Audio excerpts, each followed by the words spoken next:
Hey guys, welcome to government jobs ज्ञान YouTube channel. Guys, आज की इस वीडियो में हम बात करेंगे बिहार स्कूल एग्जामिनेशन बोर्ड के notification online form apply process के बारे में। जी हाँ दोस्तों, बिहार स्कूल एग्जामिनेशन बोर्ड ने यहाँ पर सेकेंडरी टीचर एलिजिबिलिटी टेस्ट, जी हाँ दोस्तों, STT 2025 के लिए नोटिफिकेशन रिलीज कर दिया है। कैसे आप इस टेस्ट में पार्टिसिपेट करने के लिए अपने फॉर्म अप्लाई कर सकते हो बिना कोई मिस्टेक किए हुए, इसकी पूरी जानकारी हम आपको स्टेप बाय स्टेप रजिस्ट्रेशन से लेकर प्रिंट तक इस वीडियो में देंगे। बस आपको इस वीडियो को स्किप के बिना शुरू से लेकर एंड तक देखना है। उसके बाद वीडियो पसंद आए तो इसे लाइक और शेयर कर दें। चैनल पर नए हो तो इसे सब्सक्राइब कर लें। साथ ही साथ आपको यहाँ पर फॉर्म अप्लाई करते हुए जो भी प्रॉब्लम फेस हो रही है उन सभी का हल आपको इस वीडियो में मिल जाएगा। तो बिना कोई वक्त गंवाए चलिए शुरू करते हैं। आपको इस वीडियो के डिस्क्रिप्शन बॉक्स में हमारी वेबसाइट IND-sarkari-naukri.in के इस पेज का लिंक मिल जाएगा। यहाँ पर आपको इस एलिजिबिलिटी टेस्ट के रिगार्डिंग सभी डिटेल्स प्रोवाइड कर दी गई है। Bihar school examination board BSEB ने secondary teacher eligibility test STT 2025 के लिए नोटिफिकेशन रिलीज कर दिया है। आप 8 सितंबर 2025 से 25 सितंबर 2025 तक अपने फॉर्म अप्लाई कर सकते हो। दोस्तों, इस वीडियो में आगे बढ़े उससे पहले आज हम बात करने वाले हैं बिहार शिक्षक BPSC TRE 4.0 and 5.0 teacher recruitment exam के best mock papers and short papers के बारे में, जो कि यहाँ पर अग्रवाल एग्जाम काट के हैं। यहाँ पर आपको ये मॉक पेपर्स और शॉर्ट पेपर्स प्राथमिक विद्यालय शिक्षक कक्षा 1 से 5 तक के लिए प्रोवाइड कराए जा रहे हैं। साथ ही साथ आपको यहाँ पर मध्य विद्यालय शिक्षक कक्षा 6 से 8 तक आपको प्रोवाइड कराए जा रहे हैं। गणित एवं विज्ञान सब्जेक्ट, साथ ही साथ सामाजिक विज्ञान सब्जेक्ट के लिए आपको परीक्षा पैटर्न के अनुसार सटीक क्वेश्चंस प्रोवाइड कराए जा रहे हैं। सटीक क्वेश्चन मतलब बिहार में आयोजित परीक्षाओं के प्रश्नों से संबंधित प्रश्नों को रखा गया है। हर प्रैक्टिस सेट्स के बाद डिटेल सॉल्यूशन दी गई हैं। अगर स्टूडेंट को प्रॉब्लम आती है तो वहां से देख सकते हैं। ये प्रैक्टिस सेट्स इतने सटीक बनाए गए हैं कि इन प्रैक्टिस सेट्स के बेस पर आप आगामी परीक्षा में 80% तक आसानी से मार्क्स ला सकते हैं। यहाँ पर आपको प्राथमिक विद्यालय शिक्षक कक्षा 1 से 5 तक के लिए जो शॉर्ट पेपर्स है वो 249 रुपए में प्रोवाइड कराए जा रहे हैं। और गाइज, यहाँ पर कक्षा 6 से 8 तक के लिए जो गणित एवं विज्ञान सब्जेक्ट के शॉर्ट पेपर्स है वो आपको 259 रुपए में प्रोवाइड कराए जा रहे हैं। और यहाँ पर सामाजिक विज्ञान सब्जेक्ट के जो शॉर्ट पेपर्स हैं वो आपको 329 रुपए में प्रोवाइड कराए जा रहे हैं। इन शॉर्ट पेपर्स को परचेज करने के लिए लिंक आपको इस वीडियो के डिस्क्रिप्शन बॉक्स में मिल जाएगा। यहाँ पर इन QR कोड को स्कैन करके भी आप अपने क्वेश्चंस के डिटेल सॉल्यूशन यहाँ पर चेकआउट कर सकते हो। हमने भी इन शॉर्ट पेपर्स को चेकआउट किया है। ये आपके लिए हर हाल में बेस्ट है। और अन्य से अगर आप यहाँ पर बिहार शिक्षक BPSC TRE 4.0 and 5.0 teacher recruitment exam में पार्टिसिपेट करने जा रहे हो तो करें अपनी बिहार शिक्षक BPSC TRE 4.0 and 5.0 teacher recruitment exam की तैयारी को पक्का अग्रवाल एग्जाम काट के इन मॉक पेपर्स और शॉर्ट पेपर्स के साथ। तो जैसा कि हम बात कर रहे थे बिहार STT 2025 के बारे में, यहाँ पर एजुकेशनल क्वालिफिकेशन की अगर बात करें तो पेपर फर्स्ट में पार्टिसिपेट करने के लिए आपके पास बैचलर डिग्री होनी चाहिए रिलेटेड सब्जेक्ट के अंतर्गत 50% मार्क्स के साथ, और आपका BEd एग्जाम पास आउट होना जरूरी है। और पेपर सेकंड जो कि सीनियर सेकेंडरी का होगा उसमें पार्टिसिपेट करने के लिए आपके पास मास्टर डिग्री होनी चाहिए रिलेटेड सब्जेक्ट में, यानी कि जिस सब्जेक्ट की टीचिंग की पोस्ट के लिए आप अप्लाई करने जा रहे हैं 50% मार्क्स के साथ, प्लस आपके पास BEd एग्जाम पास आउट होना जरूरी है, या फिर BA BEd या फिर BSc BEd पास आउट होना आपका जरूरी है यहाँ पर इन एग्जाम में पार्टिसिपेट करने के लिए। आयु सीमा आपकी मिनिमम 21 साल मैक्सिमम 37 साल रखी गई है। फीमेल कैंडिडेट के लिए मैक्सिमम आयु सीमा 40 साल है। एप्लीकेशन फीस की अगर बात करें तो अगर आप सिंगल पेपर में पार्टिसिपेट करने जा रहे हैं तो जनरल OBC EWS के लिए 960 रुपये फीस रहेगी, SC ST PH के लिए 760 रुपये, और अगर आप दोनों पेपर में पार्टिसिपेट कर रहे हैं तो फिर जनरल OBC EWS के लिए 1440 फीस है, SC ST PH के लिए 1140 रुपये फीस है, जो कि आप ऑनलाइन मोड से जमा करा सकते हो। सिलेक्शन आपका STT एग्जाम की परफॉर्मेंस के आधार पर होगा।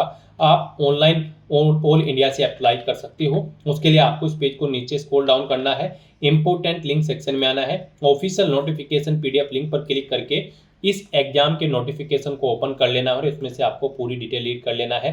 फिर आपको अप्लाई करना है। अप्लाई करने के लिए भी आपको अप्लाई ऑनलाइन का लिंक दिया गया है। जैसे ही आप इस लिंक पर क्लिक करेंगे तो आपके सामने यहाँ पर बिहार विद्यालय परीक्षा समिति का ये ऑफिशियल पोर्टल ओपन होगा।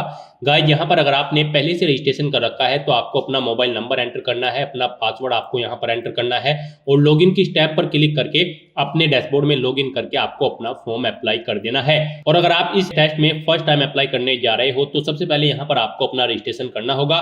उसके लिए यहाँ पर आपको न्यू कैंडिडेट के सामने रजिस्टर न्यू कैंडिडेट इस लिंक पर क्लिक करना है। उसके बाद आपके सामने यहाँ पर रजिस्ट्रेशन का फॉर्म ओपन होगा। यहाँ पर आपको अपनी बेसिक डिटेल्स प्रोवाइड करानी है। सबसे पहले आपको अपना नाम एंटर करना है, उसे एक बार फिर से एंटर करके कंफर्म कर लेना है। उसके बाद आपको अपनी ईमेल आईडी यहाँ पर एंटर करनी है, अपना मोबाइल नंबर आपको एंटर करना है, अपना पासवर्ड यहाँ पर आपको एंटर करना है। पासवर्ड यहाँ पर आपका अल्फा न्यूमेरिक फॉर्मेट में होना चाहिए। मींस आपके पासवर्ड में एक अपर केस कैरेक्टर, एक लोअर केस कैरेक्टर, एक इंटीजर नंबर और एक स्पेशल कैरेक्टर जैसे कि @ या फिर डॉलर होना चाहिए। इस फॉर्म में आपको अपना पासवर्ड क्रिएट करना है। वही पासवर्ड आपको यहाँ पर कंफर्म पासवर्ड फील्ड में एंटर करके उसे कंफर्म कर लेना है। उसके बाद आपको रजिस्टर की स्टेप पर क्लिक करना है। उसके बाद आपके रजिस्टर्ड मोबाइल नंबर पर एक ओटीपी आएगा, वो ओटीपी आपको यहाँ पर एंटर करना है और फिर दोबारा से आपको रजिस्टर की स्टेप पर क्लिक कर देना है। उसके बाद आपके सामने लॉगिन का इंटरफेस ओपन होगा। अब यहाँ पर आपको अपना मोबाइल नंबर एंटर करना है, अपना पासवर्ड आपको एंटर करना है जो पासवर्ड आपने क्रिएट किया था और फिर आपको लॉगिन की स्टेप पर क्लिक करके अपने डैशबोर्ड में लॉगिन कर लेना है और फिर अपना फॉर्म अप्लाई करना है। नेक्स्ट आपके सामने कुछ इस तरह से इंटरफेस ओपन होगा। अब यहाँ पर आपको अपनी पर्सनल डिटेल्स प्रोवाइड करानी है। सबसे पहले यहाँ पर आपको सिलेक्ट करना होगा कि आप पेपर फर्स्ट के लिए अप्लाई कर रहे हैं या फिर पेपर सेकंड के लिए या फिर दोनों पेपर के लिए। आप अपनी चॉइस के अकॉर्डिंग यहाँ पर ऑप्शन सेलेक्ट करें। गाइस यहाँ पर अब आपको अपना डिस्ट्रिक्ट सिलेक्ट कर लेना है। अगर आप बिहार स्टेट से हैं और अगर आप बिहार स्टेट से बाहर के कैंडिडेट हैं, किसी और स्टेट के हैं, तो यहाँ पर आपको अदर स्टेट ऑप्शन सेलेक्ट करना है। यहाँ पर आपको बता दिया गया है बिहार से बाहर के कैंडिडेट यहाँ पर अदर स्टेट ऑप्शन सेलेक्ट करेंगे। उसके बाद यहाँ पर आपको ऑटोमेटिकली नो शो कर दिया जाएगा। अगर आप यहाँ पर बिहार स्टेट सेलेक्ट करते हैं, आप बिहार के कैंडिडेट हैं, तो फिर यहाँ पर आपको यस ऑटोमेटिकली फिल कर दिया जाएगा और आपको यहाँ पर अपना डोमिसाइल सर्टिफिकेट अपलोड करना होगा बिहार का पीडीएफ फॉर्मेट में। उसका मैक्सिमम साइज 500 KB रखा गया है।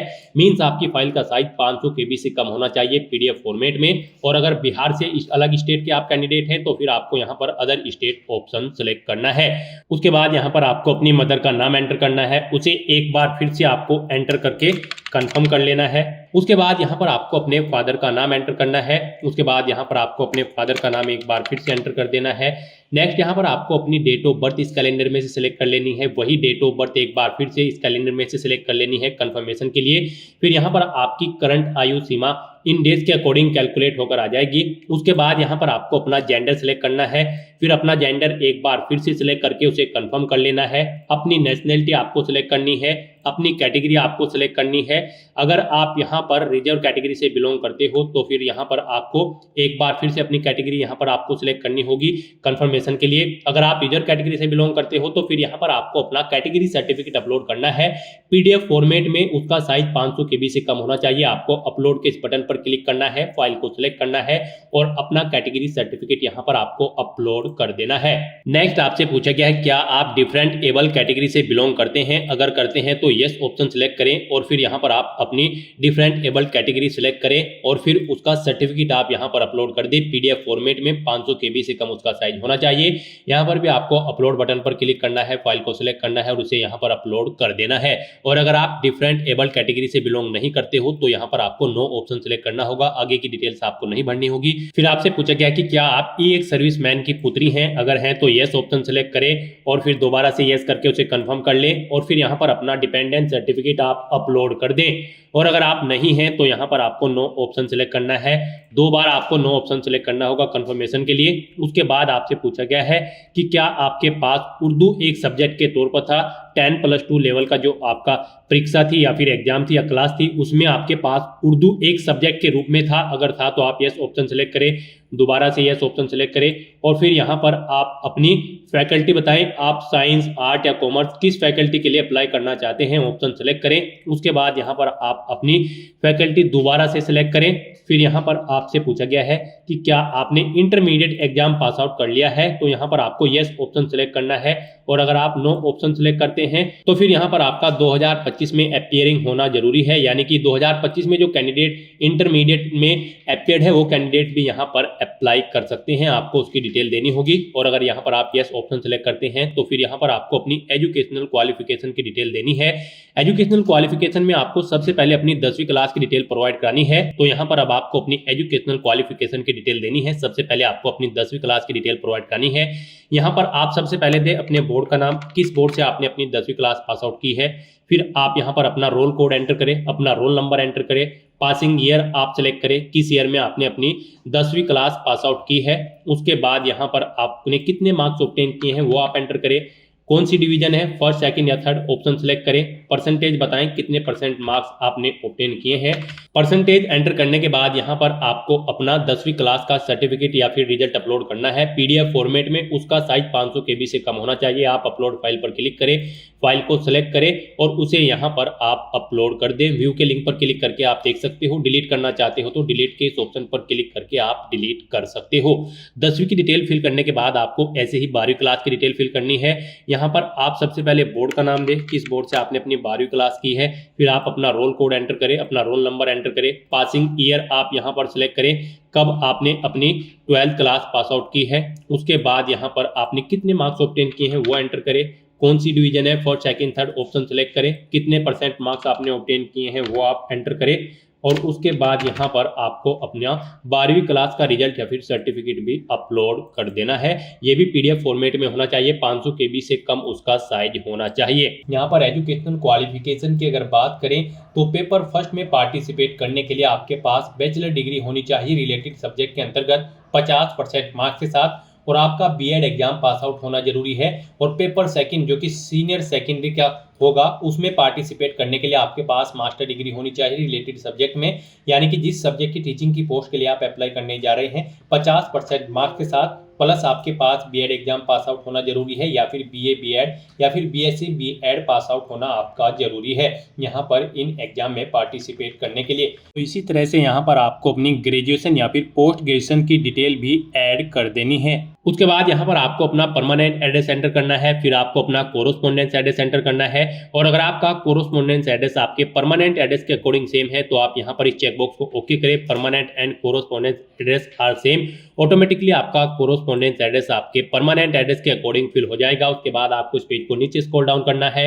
उसके बाद यहाँ पर आपको आपका मोबाइल नंबर और ईमेल आईडी ऑटोमेटिकली फिर मिल जाएगी। आप अपना आधार नंबर यहाँ पर एंटर करें, आधार नहीं है तो यहाँ पर आधार डिक्लेरेशन इस चेकबॉक्स को ओके कर दे। मोस्टली यहाँ पर सभी कैंडिडेट्स के आधार कार्ड होते हैं तो यहाँ पर आप अपना आधार नंबर एंटर कर दे। उसके बाद यहाँ पर आपको अपना फोटोग्राफ और सिग्नेचर अपलोड करने हैं। आपका फोटो यहाँ पर 20 KB से 100 KB के बीच में होना चाहिए जेपीजी फॉर्मेट में। साइज उसका 3.5 सेंटीमीटर इंटू 4.5 सेंटीमीटर होना चाहिए। ऐसे ही यहाँ पर आपके सिग्नेचर 4 सेंटीमीटर इंटू 2 सेंटीमीटर उनका साइज होना चाहिए। 10 KB से 50 KB के बीच में होने चाहिए, जेपीजी फॉर्मेट में होने चाहिए। यहाँ पर भी आपको अपलोड की स्टेप पर क्लिक करना है, फाइल को यहाँ पर आपको सिलेक्ट करना है और उसे यहाँ पर अपलोड कर देना है। ऐसे ही यहाँ पर आपको अपने सिग्नेचर अपलोड कर देने हैं। गाइस, जैसा कि हमने आपको स्टार्टिंग में ही बताया था कि कौन सी वो मिस्टेक है जिसे करने से आपके एप्लीकेशन फॉर्म रिजेक्ट हो सकते हैं, तो यहाँ पर आपको अपना फोटो और सिग्नेचर दी गई गाइडलाइंस के अकॉर्डिंग ही अपलोड करना होगा, नहीं तो आपके ये फोटो सिग्नेचर यहाँ पर अपलोड नहीं होंगे।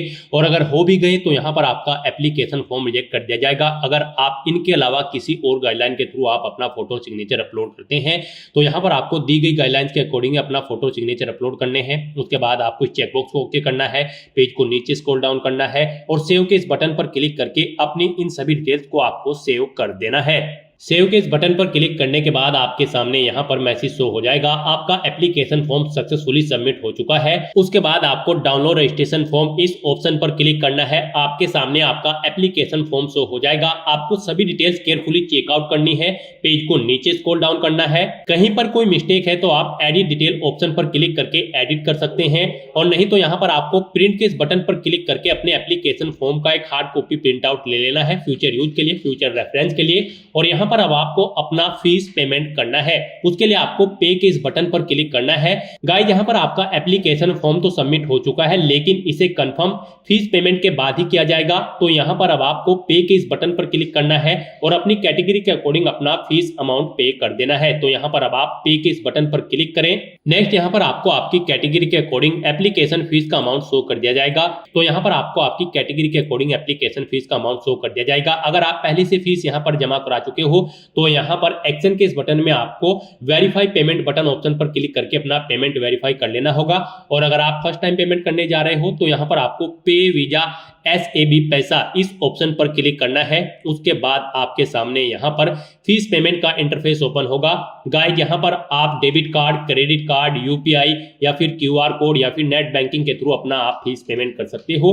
अगर यहाँ पर आप UPI QR code option select करते हैं तो आपके सामने यहाँ पर कुछ इस तरह से इंटरफेस ओपन होगा। अब आप generate UPI QR code option पर क्लिक करें, फिर यहाँ पर आपके सामने आपका QR कोड शो कर दिया जाएगा। आप इसे स्कैन करके अपना फीस पेमेंट कर दें। आपके पास यहाँ पर 6 मिनट का टाइम है फीस पेमेंट करने के लिए। आप इस QR कोड को अपने फोन में अपने UPI एप्लीकेशन में स्कैन करें और अपना फीस पेमेंट कर दें। फीस पेमेंट करने के बाद आपको अपने डैशबोर्ड में आकर एक्नॉलेजमेंट स्लिप के इस ऑप्शन में वेरीफाई पेमेंट ऑप्शन पर क्लिक करके अपना पेमेंट वेरीफाई कर लेना है। और फिर आपको अपनी एप्लीकेशन फीस और एप्लीकेशन फॉर्म का एक एक्नॉलेजमेंट स्लिप का हार्ड कॉपी प्रिंट आउट ले लेना है फ्यूचर यूज के लिए, फ्यूचर रेफरेंस के लिए। और गाइस यहाँ पर अगर आप अपना पासवर्ड चेंज करना चाहते हैं तो आप चेंज पासवर्ड ऑप्शन पर क्लिक करके अपना पासवर्ड भी चेंज कर सकते हैं। तो दोस्तों ऐसे आप बिहार STET 2025 के लिए अपने फॉर्म अप्लाई कर सकते हो बिना कोई मिस्टेक किए हुए। आज की इस वीडियो में बस इतना ही। आई होप वीडियो आपको पसंद आई होगी। अगर पसंद आई हो तो इसे लाइक और शेयर करें। चैनल पर नए हो तो इसे सब्सक्राइब कर लें। Thanks for watching.